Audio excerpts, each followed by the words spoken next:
Assalamualaikum warahmatullahi wabarakatuh. Perkenalkan, nama saya Hadina Estiansyah. Di sini saya akan membahas tentang tahapan pembentukan sejak rekrutmen. Nah, nanti itu awalnya pimpinan kelompok itu mencari ide semenarik mungkin agar si para calon anggota kelompok merasa minat dan tertarik. Nanti setelah ada yang berminat mengikuti bimbingan kelompok dan jumlah sudah sesuai yang diinginkan oleh pimpinan kelompok, maka susunan pertamanya yaitu: pertama, perkenalan antara pimpinan kelompok dan anggota kelompok. Kedua, komunikasi. Ketiga, diskusi. Keempat, menjelaskan apa itu pengertian layanan bimbingan kelompok. Kelima, menjelaskan tujuan layanan bimbingan kelompok. Keenam, menjelaskan cara-cara dan asas-asas kegiatan kelompok. Nah, ketujuh nanti menjelaskan tema. Keempat itu menggunakan apa teknik yang ingin digunakan. Nah, di sini nanti saya akan menggunakan permainan tradisional. Selanjutnya nanti membahas waktu untuk melakukan proses layanan bimbingan konseling. Tahap pembentukan harus dikelola dengan baik sehingga suasananya benar-benar kondusif.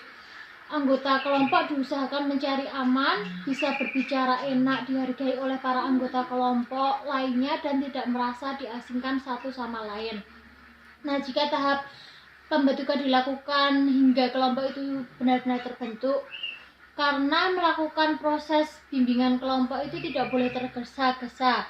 Jika belum terbentuk dengan rapi, itu tidak boleh dilakukan tahap selanjutnya. Namun jika sudah terbentuk dengan rapi, bisa dilanjutkan ke tahap berikutnya. Setelah menyepakati waktu kapan dilaksanakannya, maka proses konseling dilakukan sesuai dengan waktu tersebut. Nah, sebelum melakukan layanan bimbingan kelompok, peran BK atau pimpinan kelompok dalam tahap pembentukan adalah: pertama, menampilkan doa untuk mengawali kegiatan proses konseling tersebut. Kedua, menampilkan secara utuh dan terbuka jalannya proses konseling atau bimbingan kelompok. Ketiga, nanti menampilkan penghormatan orang lain, tulus, bersedia membantu, serta harus berempati ya. Nah, langkah pertama di saat proses bimbingan kelompok berlangsung, seorang pimpinan kelompok itu memimpin dengan baik, hikmah, dan jangan lupa berdoa. Langkah kedua, melakukan perkenalan antara pimpinan kelompok dan para anggota kelompok supaya mereka akrab. Dan langkah ketiga, melakukan sumpah bimbingan konseling dalam melakukan proses bimbingan kelompok. Nah, di sini nanti ada asas kerahasiaan dan masih banyak asas-asas yang lain. Para anggota serta pimpinan kelompok itu diwajibkan untuk menjaga asas kerahasiaan, tidak boleh sampai bocor. Langkah keempat nanti melakukan pengertian bimbingan kelompok, tujuan bimbingan kelompok, dan menjelaskan tema yang akan dibahas. Langkah kelima, menggunakan media yang akan dilakukan dalam bimbingan kelompok. Jika menggunakan permainan tradisional, maka memilih permainan itu yang sesuai dan tidak asing bagi para anggota kelompok, serta membuat daya tarik seorang AK atau anggota kelompok sehingga aktif dalam proses bimbingan kelompok, tidak mengalami kejenuhan, bosan, dan merasa malas dalam mengikuti proses layanan bimbingan kelompok.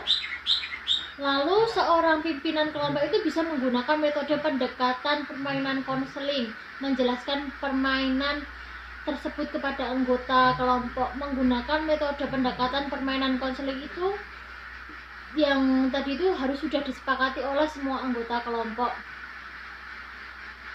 sehingga melakukan proses tersebut mudah dipahami dan membuat AK atau anggota kelompok dalam proses layanan bimbingan kelompok itu tidak mengalami bosan. Sebelum melakukan penutupan, menanyakan dahulu kepada para anggota kelompok apakah ada yang perlu ditanyakan atau didiskusikan lagi atau sudah paham. Jika tidak ada, maka peran PK menutup proses bimbingan kelompok tersebut. Jika sudah melakukan proses bimbingan kelompok dengan baik, kondusif, dan materi yang disampaikan itu telah didiskusikan bersama dengan baik, maka kita tutup proses bimbingan kelompok ini. Sekian dari saya, mungkin ada salah.